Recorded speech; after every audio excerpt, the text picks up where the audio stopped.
Vamos a seguir avanzando también en otras informaciones porque queremos analizar qué dejó este debate, qué expectativas hay también respecto a lo que puede ocurrir durante esta jornada. Tenemos contacto a esta hora con la politóloga y académica de la Universidad de Santiago, Pamela Figueroa. ¿Qué tal? ¿Cómo está? Buenas tardes, gracias por acompañarnos. Hola, muy buenas tardes. Pamela, a su parecer, ¿hay alguien que puede darse por ganador del debate de ayer, del debate de Chile Vamos?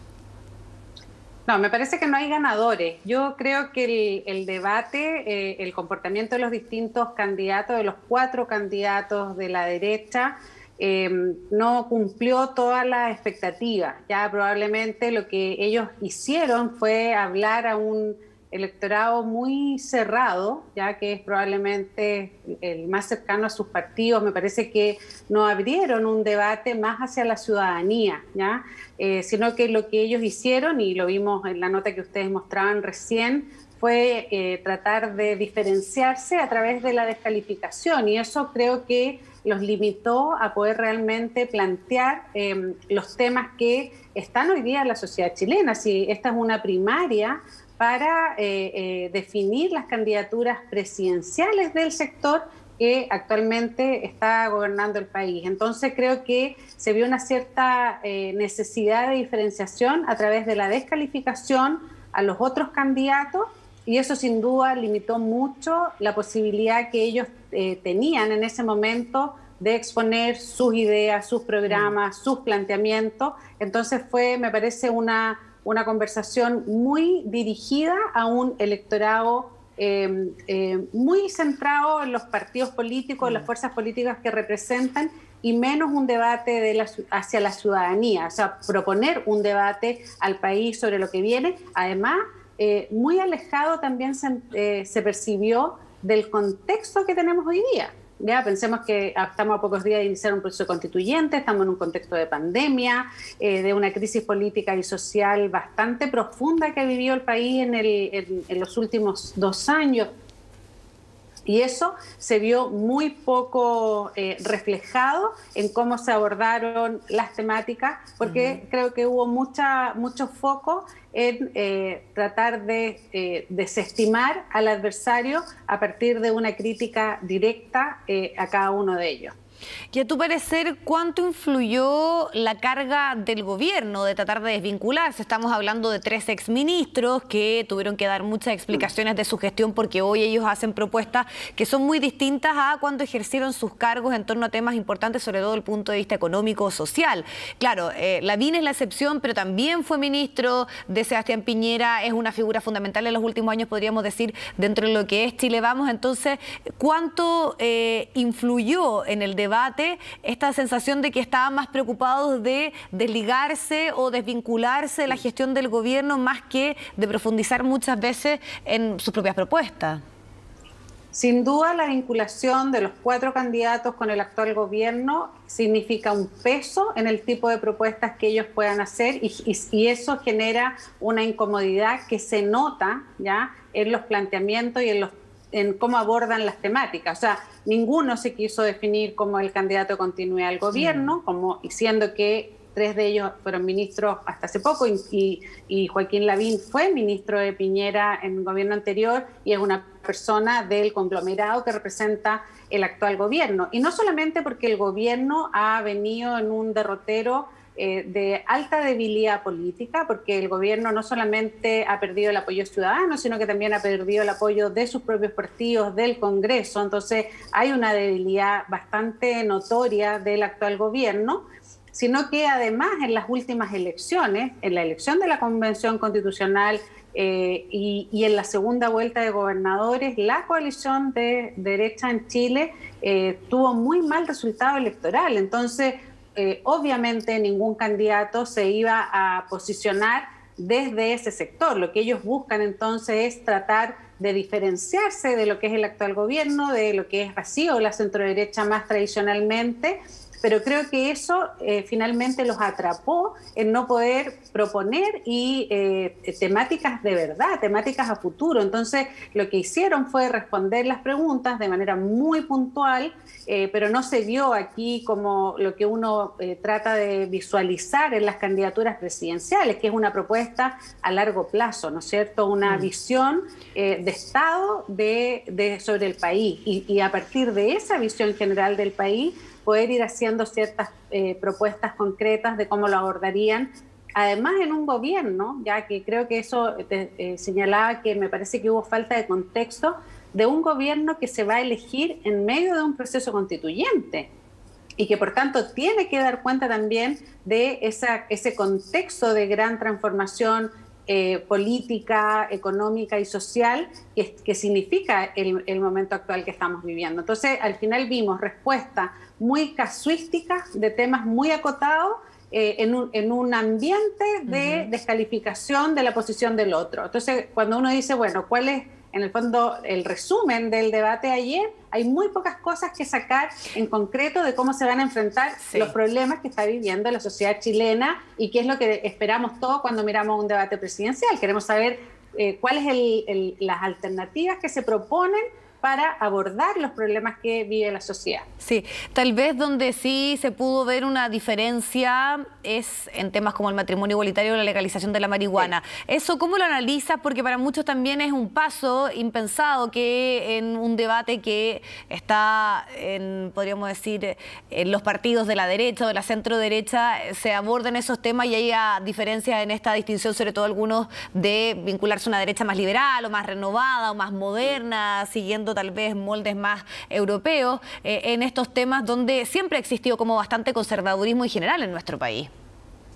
Sí, bueno, la derecha chilena es una derecha muy conservadora, ya eso comparativamente, todos los que hacemos investigación del sistema político sabemos que la derecha chilena es una derecha comparada con otras derechas de América Latina o del mundo muy conservadora. Y eso ha tenido efectos muy concretos en las políticas públicas en Chile. O sea, pensemos que nosotros fuimos de los últimos países en aprobar una ley de divorcio, en avanzar en la legalización del aborto, que nosotros lo que hemos hecho es despenalizarlo en 3 causales y comparativamente eso ha estado muy resentido, incluso en el rol y la participación política de las mujeres, ¿no es cierto? Hay muchos temas en que la derecha ha sido muy conservadora. Hoy día estamos en una agenda distinta y que yo creo que la derecha se ha posicionado en ciertas temáticas tratando de entender que la sociedad chilena es una sociedad que va hacia otro derrotero. Ya la sociedad chilena sin duda ya hace bastantes años que ha mostrado una nueva agenda en términos valóricos y a la derecha le costó llegar, ¿ya? Y creo que algunos de ellos están llegando.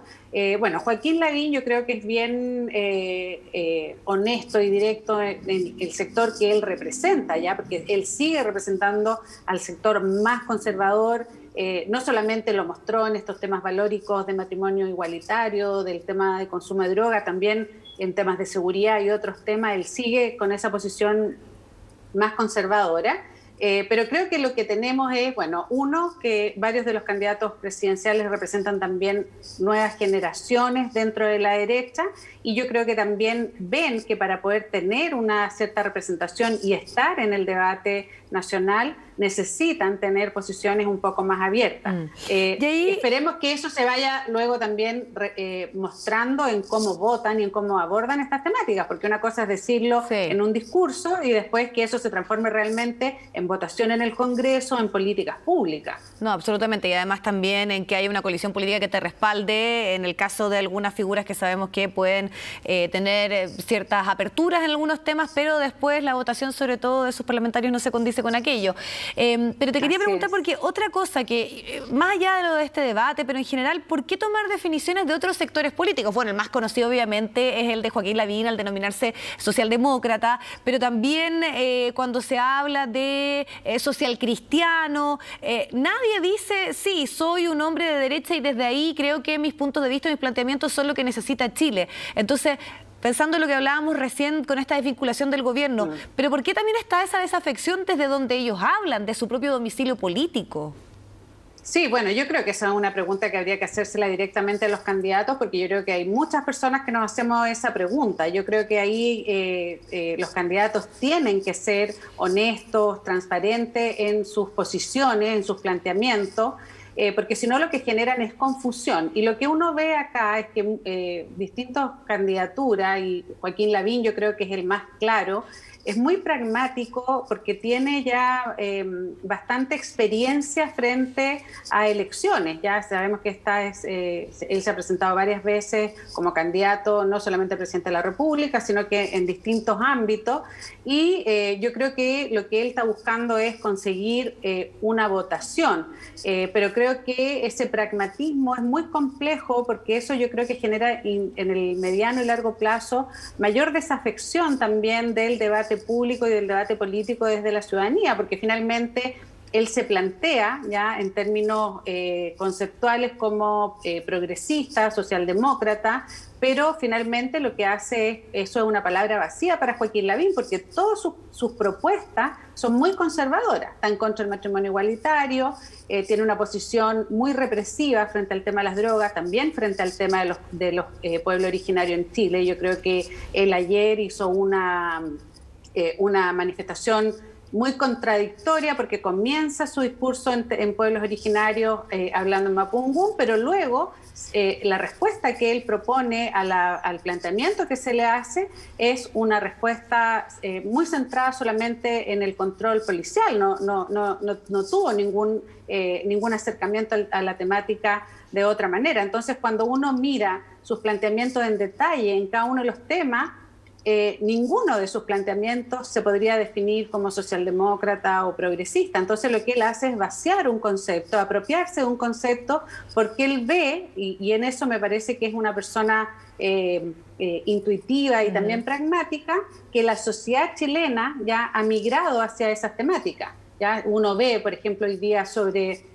No solamente esos temas, hay otros temas que también no se abordaron ayer y que sorprendió que no se abordaran, sobre todo con los candidatos que son de la coalición de gobierno, como el tema de violaciones a los derechos humanos en el contexto de la revuelta social y todo lo que ha sido también el contexto de la pandemia, todo el tema asociado también a las restricciones de libertades y movimientos que hemos tenido durante este último tiempo y cómo ellos lo visualizan, y todo el tema más de fondo del malestar social que tiene que ver con la desigualdad y discriminación hacia distintos sectores de la sociedad, que es lo que hace finalmente que uno pudiera decir, ok, su propuesta es más liberal, es más progresista, pero no se entraron en esos temas, tampoco los temas de género, medio ambiente, que me parece que son los temas centrales que la sociedad chilena está planteando hoy, y eso creo que la sociedad también lo ha expresado políticamente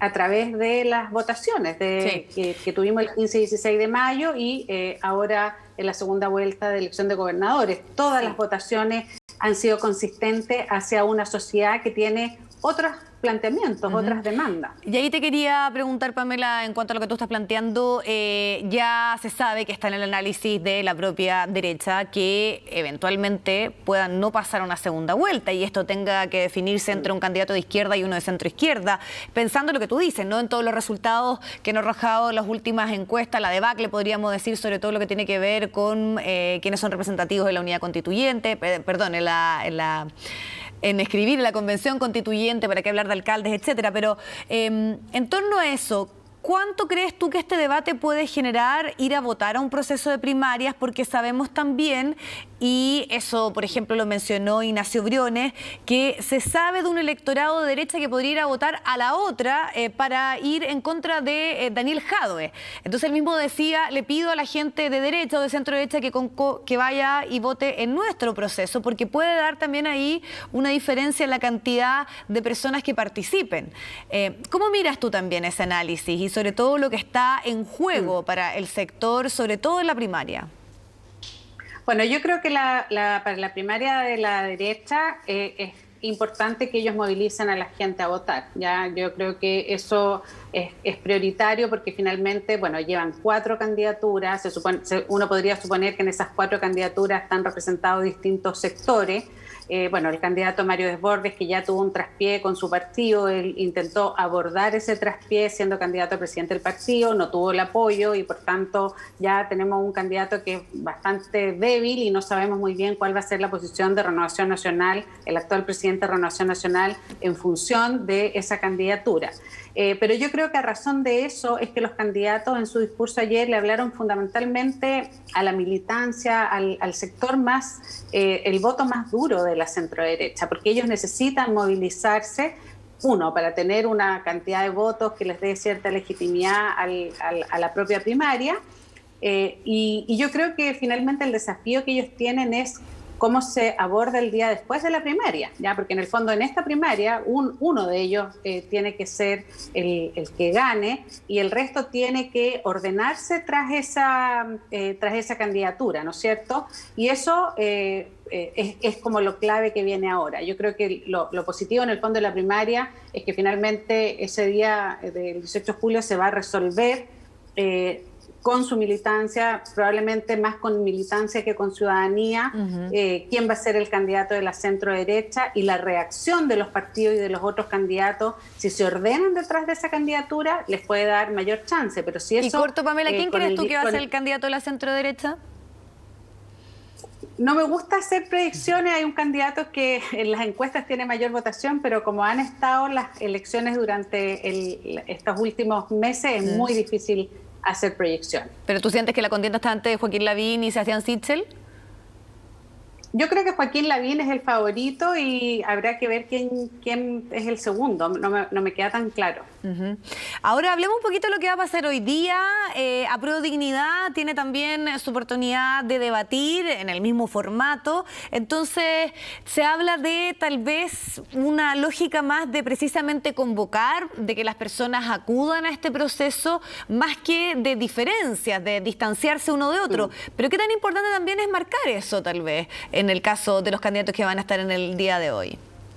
Sí, bueno, es la primaria el debate que vamos a tener hoy día, de la primaria de la izquierda, creo que va a ser muy interesante porque no habíamos visto ese tipo de primaria, ¿no es cierto? Como ver una izquierda que no es la tradicional centroizquierda chilena, que decide finalmente definir su candidatura presidencial a través de una primaria. Tenemos 2 candidatos que tienen perfiles bastante distintos además, y que sí han ido mostrando diferencias. Yo creo que ellos han señalado que lo que buscan es convocar, porque obviamente, como toda primaria de cualquier coalición política, necesitan, ¿no es cierto?, movilizar a sus electores, a sus militantes o ciudadanos cercanos, porque esa votación, el nivel de votación les va a dar legitimidad a la candidatura. Ya todos los partidos yo creo que entienden que estamos en un contexto de crisis de confianza, crisis de legitimidad y que la mayor transparencia y participación siempre tiene como objetivo, ¿no es cierto?, esa legitimidad.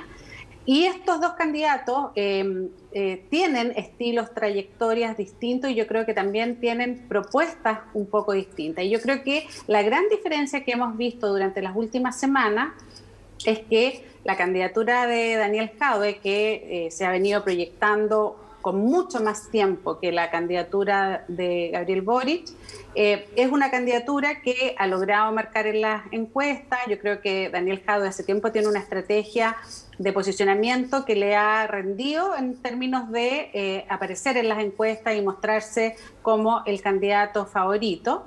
Y eso yo creo que él lo ha ido desarrollando y cultivando en el contexto de su partido y también mostrándose como un candidato de izquierda. Pero cuando Gabriel Boric decide ser candidato y decide ir a esta primaria, también en el fondo es un desafío a este candidato que ya se veía como más bien posicionado. Y yo creo que hay una diferencia bien importante porque Gabriel Boric desde el principio ha mostrado un discurso como abierto a la construcción de mayoría, ¿no es cierto? Él siempre ha señalado, incluso ha señalado que si ninguna de las candidaturas de la izquierda pasa a la segunda vuelta, él sí estaría disponible a apoyar la centroizquierda. Tiene menos ese como necesidad de diferenciarse de lo que fue la nueva mayoría o la exconcertación, ¿ya? Sino que lo que él está planteando es la construcción de un futuro a través de la construcción de mayorías democráticas. Así lo ha hecho también en la conformación de su comando, su presentación de candidatura, además desde región. Entonces creo que acá hay diferencias en discurso y también en estilo, y me imagino que hoy día ellos van a marcar también esa diferencia, creo que con un clima menos confrontacional que la situación del debate que vimos ayer, porque obviamente para los candidatos de derecha el clima interno es más complejo, ¿no es cierto? Están en las condiciones que veíamos anteriormente, en un gobierno que viene en el fondo cada vez más delegitimado, con menos apoyo, y eso los incomoda. En cambio, los candidatos Jadwe y Boric, que son los candidatos de la izquierda, lo que tienen es como propuesta hacia adelante, ¿no es cierto? Son la alternativa, la posibilidad de cambio, y lo que ellos van a tener que hacer ahora es mostrar cómo ven ese cambio, y yo creo que me parece que la construcción ya de cómo ellos ven la construcción de mayoría para realmente hacer las reformas y los cambios que el país necesita en un contexto de crisis económica, política, social, sanitaria, es lo que va a hacer la diferencia en cómo ellos se planteen en esa perspectiva. Porque en el fondo, con una derecha debilitada en términos electorales, la posibilidad de que el próximo gobierno sea de centroizquierda es una posibilidad viable. Entonces, ¿cómo ellos ven esa viabilidad del futuro gobierno? Me parece que puede hacer la diferencia en el debate de hoy. Claro, y además también al ser dos hay mayores posibilidades de profundizar en los temas, a diferencia de lo ocurrido ayer donde había más candidatos. Pamela Figueroa, politóloga, además académica de la Universidad de Santiago, le queremos agradecer el tiempo, analizarlo ayer, pero también hacer como un poco la antesala de lo que va a ocurrir en algunas horas más. Muchas gracias, que estén muy bien. Muchas gracias a ustedes, que estén bien.